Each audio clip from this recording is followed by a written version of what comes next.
Probablement capable de vous battre à n'importe quel jeu de société, Mario Dumont. Tout en débattant des enjeux de société. Alexandre, il y avait toute une histoire électorale en Gaspésie hier. D'abord parce que ce sont les deux comtés de la Gaspésie qui étaient fusionnés. Déjà, ça frustrait les gens là-bas d'avoir un comté de moins comme poids politique pour la région.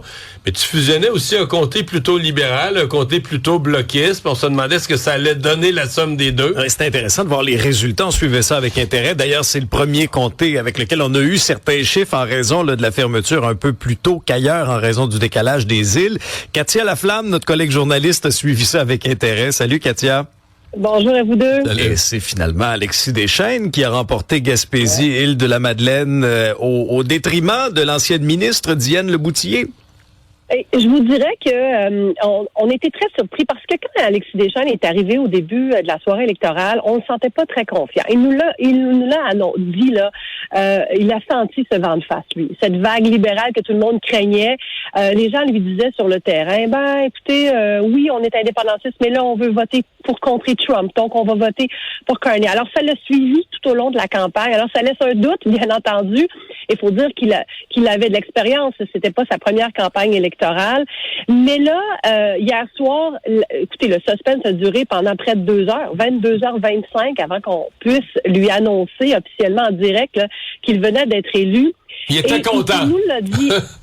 Allez-y, Mario. Non, j'ai dit, il était content. Ah oui. Ça a été toute une célébration quand il l'a entendu, là.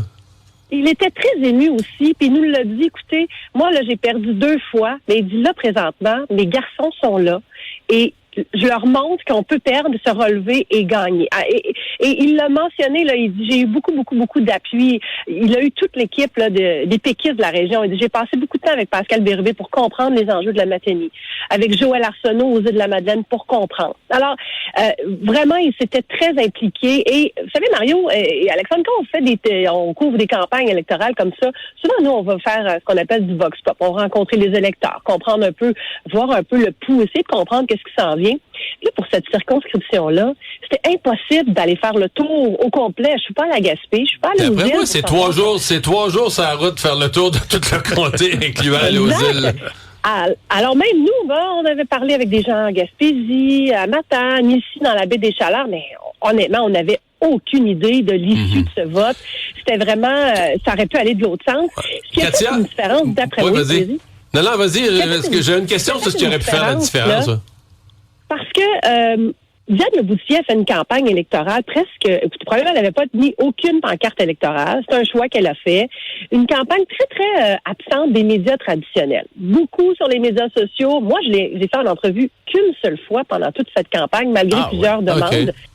Alors, c'est comme si elle voulait pas vraiment se présenter trop devant les médias traditionnels. On ne l'a pas vu beaucoup sur le terrain non plus. On sentait la grogne. On le sentait, là, les pêcheurs. On sentait ça. Moi, j'ai entendu beaucoup de Gaspésiens me dire, écoutez, elle est au pouvoir depuis 2015, mais on sent que la Gaspésie est oubliée quand même. Alors, il y avait une grogne. Il y avait quand même des gens qui étaient mécontents.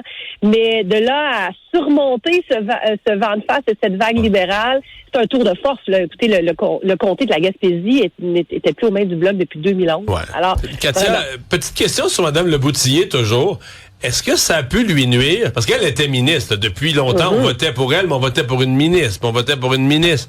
Et quelques jours avant les élections, M. Carney, il a été désigné premier ministre. Il a été premier ministre 9 jours en tout. Mais durant ces 9 jours, il a formé son cabinet et il l'a laissé. Il voulait un cabinet beaucoup plus petit, moins de ministres pour envoyer un signal d'une politique différente sur la gestion des fonds publics.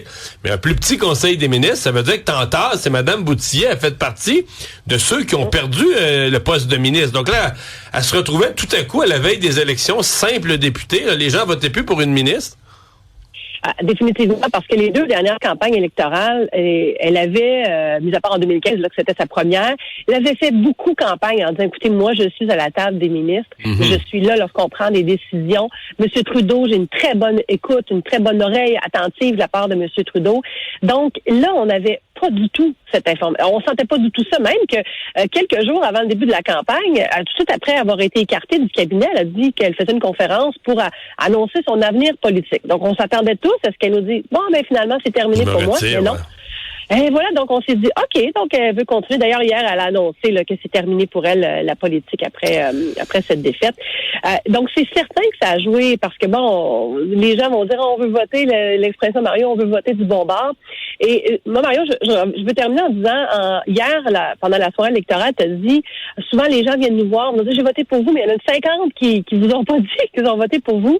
Et c'est ça que Alexis Deschênes craignait beaucoup, parce que les souverainistes, les péquistes, ils sont bruyants à Gaspésie. Donc, ils viennent nous dire, mais la minorité silencieuse, des fois qui est la majorité, est moins bruyante. Alors, il s'inquiétait beaucoup. Il était très, très ému. Vraiment, pour un homme qui prend la parole si facilement hier, je l'ai senti un peu... Troisième, shaké même, excusez-moi l'expression anglaise. Troisième tentative pour lui. Et il est finalement député. Merci, Katia. Salut, Katia. De rien, au revoir. Et pendant qu'on votait ici, en Europe, ils avaient un méchant problème. Oui, tu dis, on vous en a parlé hier à l'émission là, de cette méga panne d'électricité en Europe. C'est un lent retour à la normale, notamment en Espagne, là, le pays qui a passé une dizaine d'heures sans électricité.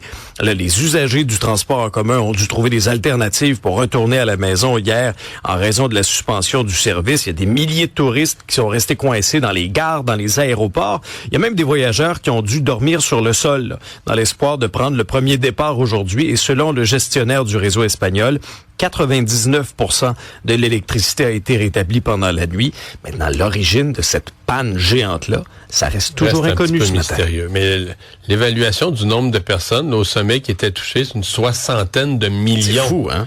Une 60aine de millions sans électricité.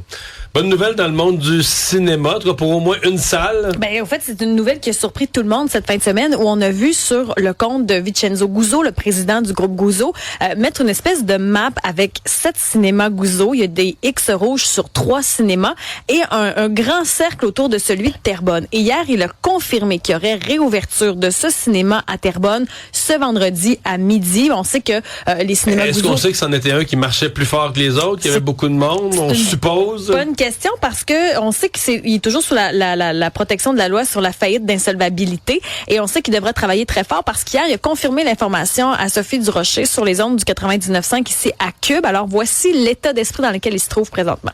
On va restructurer et on va rebâtir qu'est-ce qu'on a perdu et donc j'aime dire à mes enfants qu'est-ce qui m'a pris 50 ans à bâtir avec mon père et ma mère, je vais rebâtir tout seul en 5 ans. Le Mégaplex Terrebonne, c'est 14 salles de projection. Donc, il serait là vendredi sur le plancher des vaches, comme on dit, avec sa fille pour travailler. Puis, il voit ça d'un bon œil. Je sais pas comment ils vont réussir à faire ça, mais visiblement, il s'est retroussé les manches. Mais c'est une nouvelle quand même qui surprend. Vous avez les explications complètes là, sur cube.ca. Merci.